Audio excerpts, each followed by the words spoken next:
Hey guys, it's Chelsa Messenger with Picks and Parlays. Baseball season is right around the corner, and I know people are probably dialed in to March Madness, but there is money to be made when it comes to America's favorite pastime.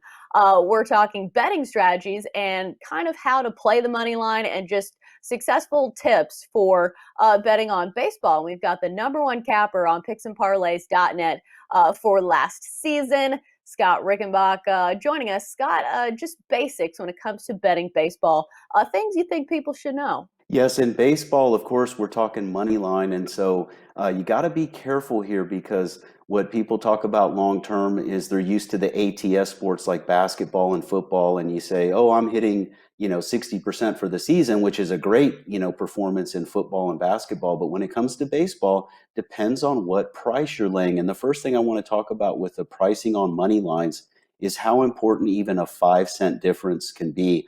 I know it may not seem like much, but you want to shop around for your best lines. And you may think it's not worth it to have a lot of options, but it absolutely is because that 5 cents makes a big difference over a period of time. Give you an example and I want to take you way back, but a little kid that puts $100 in the bank, okay, and if he could make 5% on that for the year, his little savings account, and have 105 at the end of the year, or he could go somewhere else and get 5 more cents and 5 more% and make $110. So he makes $10 for the year. He doubled his money. And now, when you're talking about betting on a daily basis with baseball and you're making that extra 5 cents every time, so $5 on a $100 bet, it's going to make a big impact over the course of time because the time value of money and you're multiplying that value over the course of a whole season. It's a big deal. So you just want to make sure that you're shopping for those lines. And some of the books here in Vegas, just like you see offshore, you may think, okay, well, if they have a dime line, that's all I need because they've got the shortest line. They've got where if a favorite is minus 115, the dog's plus 105, it's 10 cents. That's the only place I need to be. No, because sometimes you'll find the other books that have a 15 cent or 20 cent variance on their lines are still going to give you a better price depending on what you're looking for. If you're looking at the dog in that matchup or the favorite. So you want to have multiple options. I just can't stress that enough because that value adds up over time. Um, Now about that pricing though, here's the thing. And I was talking at the beginning about, being careful with reading into percentages. There's nothing that frustrates me more than hearing a guy bragging about, oh yeah, I hit 60% in baseball this season. Well, yeah, you played almost everything close to minus 200, which means you've got to hit two out of every three, 67% just to break even. So if you're hitting 60%, but you're laying that big juice, you're not making any money. You're actually losing money. So you got to be careful with that. And even when you start to talk about a price range of 130, which is about my upper limit of what I tend to get into, I will look at 150s. But here's the thing, with a minus 130, you still got to win four out of every seven just to roughly break even. Minus 150, you're talking about having to win three out of every five, and it's not easy to do.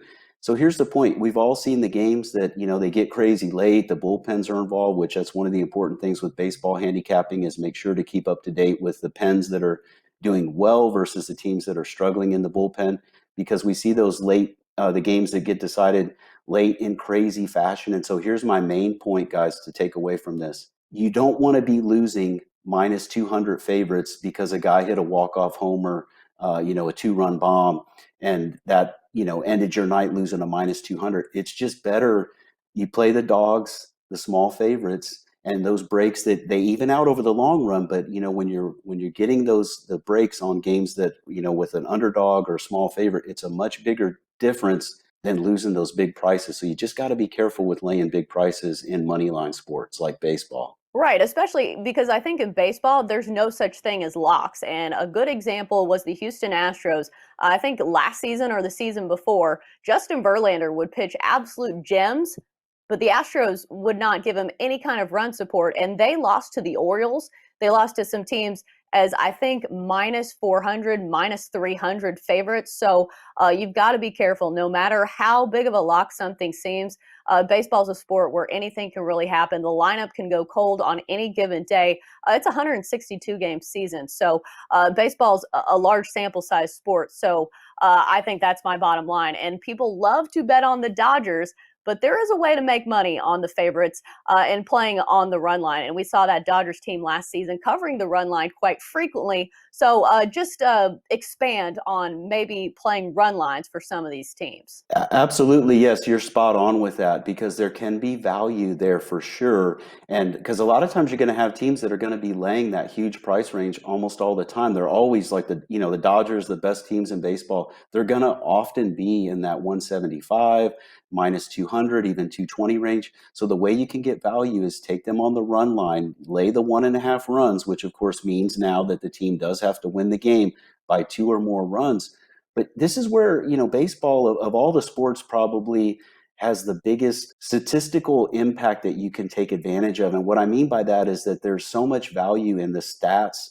And what you can study here is it's some teams play a lot of 1-run games, but other teams you'll look and a team that has, say, 50 wins at a certain point in the season, say you're, pretty far into the season, you're looking at this, they've had 50 wins so far this season. Well, 40 of their wins have been by 2 or more runs. So you Right, good can take offenses usually. Yes, you can take some confidence in that and be willing to lay the price. But then you have sometimes teams that, they just always win by 1 run. They have so many games that are so tight and they're nail biters. You've got to be careful laying the 1.5 with them. But certainly you can get value because you can take a minus 200 becomes, say, a minus 1.5, minus 120. Now you're talking a very manageable bet to make. And again, you've got that confidence. Like you said, the Dodgers were covering like crazy, as a favorite minus the 1.5 runs. They would win by 2 or more just almost every night. It was pretty consistent. And back to the point you made, which was a very good point about anything can happen in baseball and it's a long season.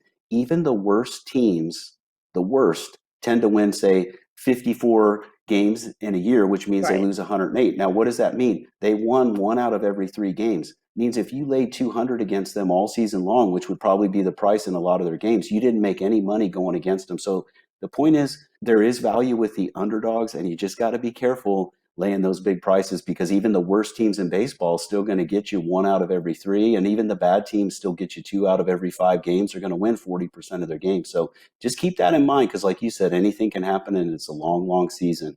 Right, and then on the flip side, you can take teams on the run line plus 1.5. The Royals were a team that were pretty profitable that way because they would keep games close even though they lost. We're going a little bit long here, so I'm going to wrap it up.